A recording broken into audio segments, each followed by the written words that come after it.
Hi guys, it's Jen here and welcome to Jen's World About Watercolour. So today I'm painting some hippos for you. I saw these guys at Werribee Open Range Zoo. I've been going down there quite often actually and trying to get as much drawing time in from nature as I can, which is awesome because it's fun drawing things from reality and not necessarily always just working from photos. And these guys were having a good old sunbake the other day, so I got to sit there with them and take lots of photos. And also did a couple of sketches while I was there, which was awesome fun. So yes, I'm just drawing in their basic outlines because they were happily sleeping in a pile of hippos. They were all together, which was really lovely. So yes, I'm just drawing in a basic outline. A few details. She had her little leg outstretched, so pop that like that. Wasn't quite happy with the shape of the nose, so I've just got to thicken that up, make it a bit deeper, a bit bigger.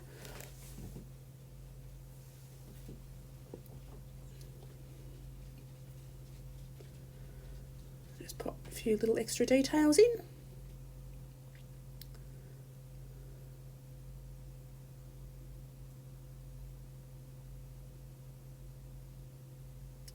Now I'll get my paints organised. So I'll be grabbing my Schmincke paints today, pop them up next to my painting. Pardon me. And then knock everything as you do when you're a me and you knock everything, put it all back where it's supposed to be. And now start mixing up some colours. So I'm going in with a bit of transparent sienna and a bit of ultramarine to make a nice greyish colour, just to run over their whole body, over their bodies. So I'll just take that over the two of them. It's a nice browny grey. Seems to be my go-to grey, the ultramarine and the transparent sienna. Can't go wrong. So I'll take that over the larger hippo. And while they're damp, I'm just going to go in again with a bit more ultramarine, bit more transparent sienna in a thicker consistency so it's darker, and take that all around their darkest parts. So under their chin, under their nose, under their bellies, around all their creasy bits. And all their darkest darks. Under her chin.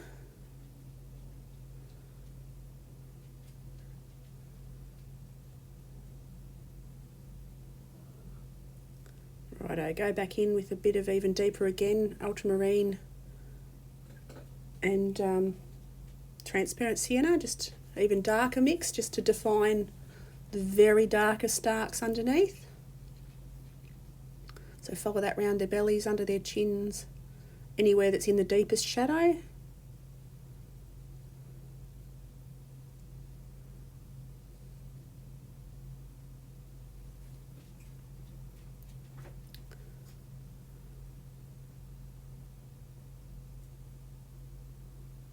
Mixed up a bit more of the same and pop that on a few more of the facial details of the littler one.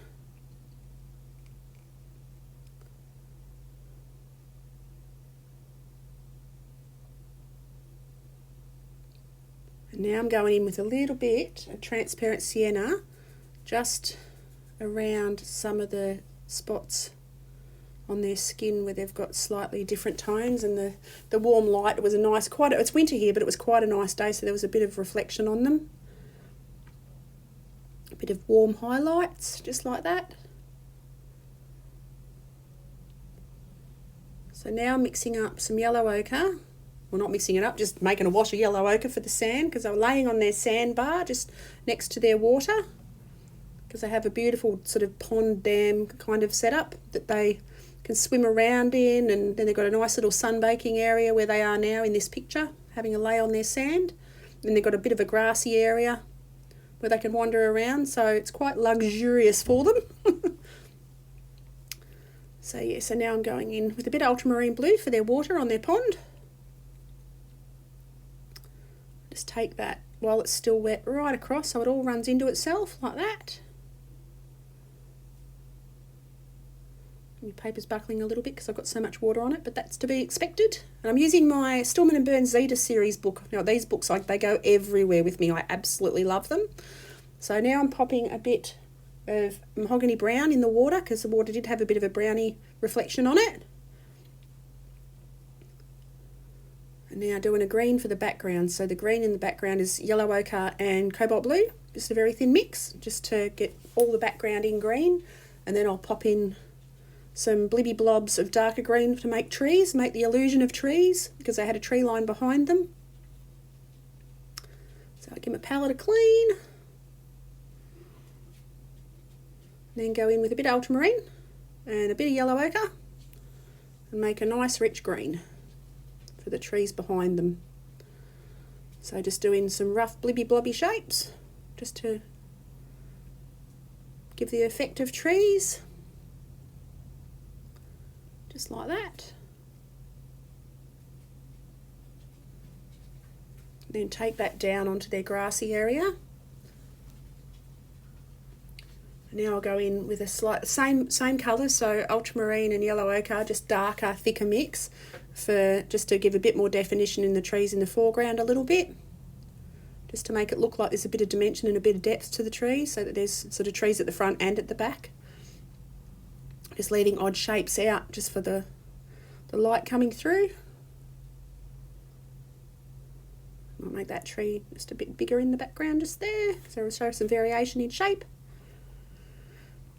Now making up a darker mix of the same colours just for the darkest bits, so when it's on the low line, like near the ground, it was quite shaded. And just pop a few branchy bits in, nice and simple, just like that. And now pop a bit of burn umber just around underneath them for the darkest sandy bits. What's in shadow, that's in shadow, and just where they had their little footprints and stuff, just middle modelly bits, because they'd disturbed the sand where they'd walked in and out of the water.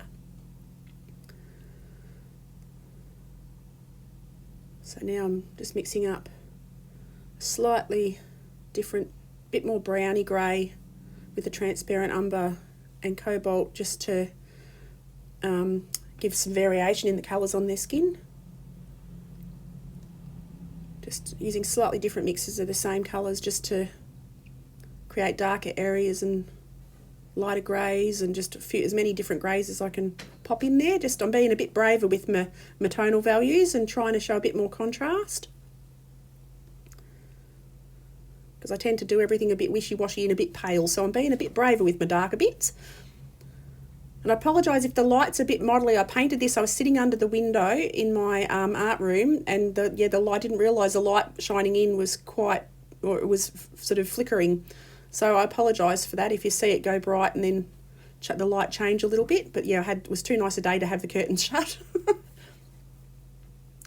And now I'm going in with a bit of my white gouache just to put the shiny spots on their skin where they had the sun directly reflecting on them.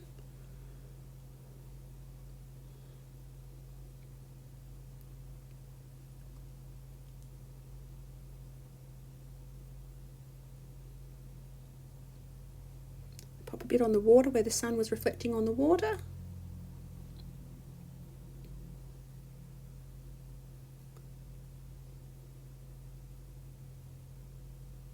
And now I'm going in with a bit of Payne's Grey just into their last little details on their eyes, ears and noses.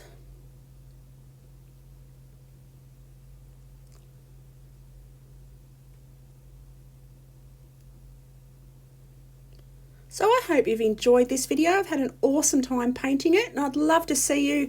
If you click on the bell icon, you'll get to see more of my videos as I do them, and I shall see you all next time. Have an awesome day, guys. Bye.